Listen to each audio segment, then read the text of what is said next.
Well, first of all, I want to say, Northern Illinois really gave a competitive fight. Coach Hammock's done a good job keeping those guys engaged. They came roaring back. It took everything we had in our tank to answer the bell. A lot of really good things happened out there. Certainly, we're going to need to correct some of the things that need to be corrected, and they're probably too numerous to go through a short list here. However, there were a lot of good things. I thought we came out and we started explosive. We scored on defense. We made some big plays. Certainly, we gave up some big plays on defense, but anytime you score on defense, that's typically a coffin or a nail in a coffin. I don't know if that was true today, but and the other thing too, for our program to come up with a win on a road against a team that beat an ACC team on the road last week certainly is rewarding. So at this time, I'll open it up questions. I think Tim, you're back home, going to moderate. Yep, I am. Cody, why don't you start us off? Craig, sorry, it's really loud down here. When you turn the ball over on downs, did you think about kicking a field goal there to go up by a few scores? Yeah, there was no doubt about it. And a couple things went into that, Cody. At that time, we hadn't had a negative run at all. We've been controlling the line of scrimmage. Quite frankly, I saw the snap the time before. We've been working like crazy on that. That was a low trajectory kick. And so, you just kind of balance those things out. Nothing had told me that we were not going to be able to at least get a dent and get a yard at that time. And so we had discussed that, in hindsight, boy, after it didn't happen, did I second guess myself? Yeah, but that was the information that I went on. That was my call. Tim knew it. And that's an area where, in that case, we were going to have to look to improve. We had a missed block and we allowed penetration. In that case, that can't happen. There was certainly a swing of momentum and then a whole cascade of negative plays. It was one thing after another, because I was thinking at that time, okay, it's not like you're on their 35-yard line. You've got them deep in their territory, and for them to go the long, hard way, I felt like the percentages were with us. They weren't. I know this. I got one cold sore. I'm probably going to have another one tomorrow. Ryan, you have a question?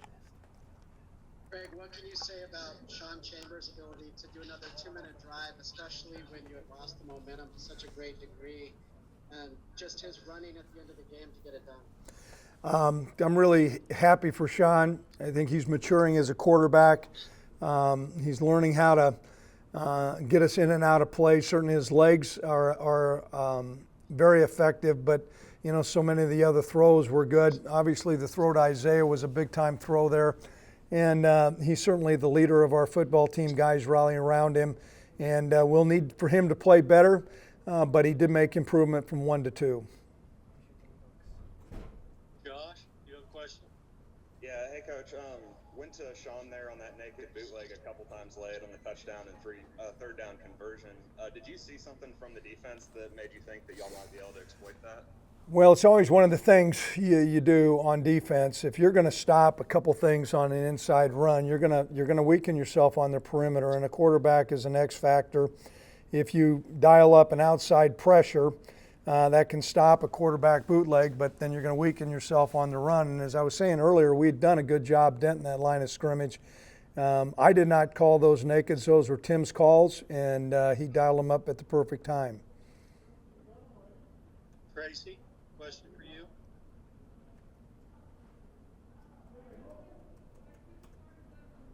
Okay, how about Cody? You have a follow-up? Yeah, Craig, did we just witness a little bit of Isaiah Nayer's coming out party there? He had a whale of a game. Isaiah Nayer had a great spring and had that high ankle sprain in early fall camp. We've been monitoring his ability level. A high ankle sprain on a really skilled player is going to take longer. We were given information that it would probably be back to the Ball State game before he'd be able to really go. I think he's a little bit ahead of the curve, and today was a great showing of his ability. I think you're just going to see more and more plays that he just did in the future.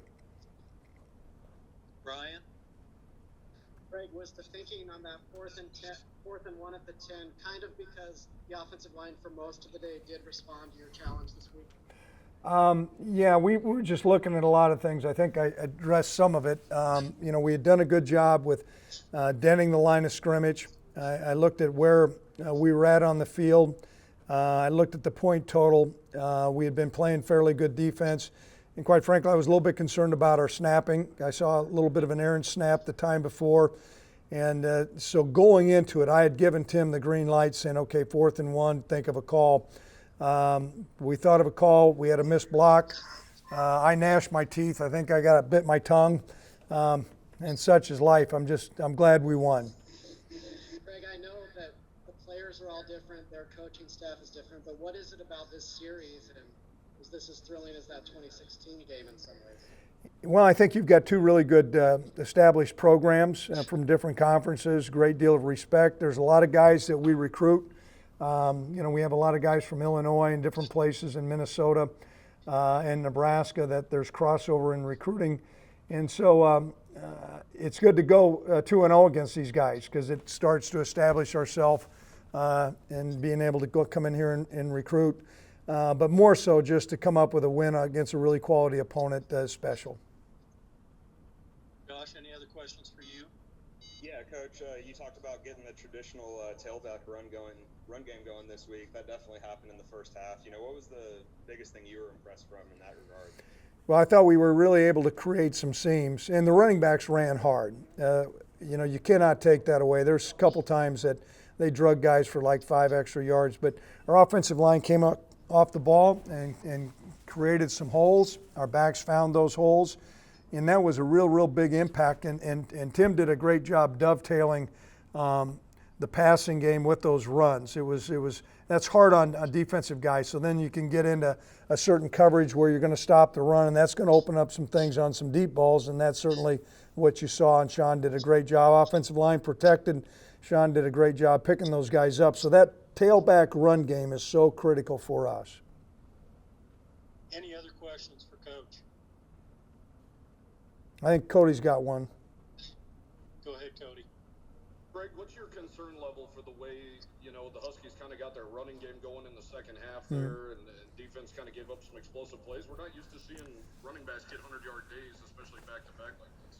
No, and that's a deep concern. I talked to Coach Sawbell and Coach English and Coach Bohl, and I talked to Coach Caligas, everybody that's involved with the front. Some of it has to do with, the back end, but just our point of attack. We've got to do a better job with our run fits. Our tackling needs to improve. That had us off kilter, and I was deeply concerned about that. At the tail end of the game, when they got the ball back, they didn't have enough time to access that running game, and so that changed the complexion of the game. So we'll go back. We're going to look at that film. We need to improve on that. If we're going to be as good a defense as what I think we can be, that's got to get better.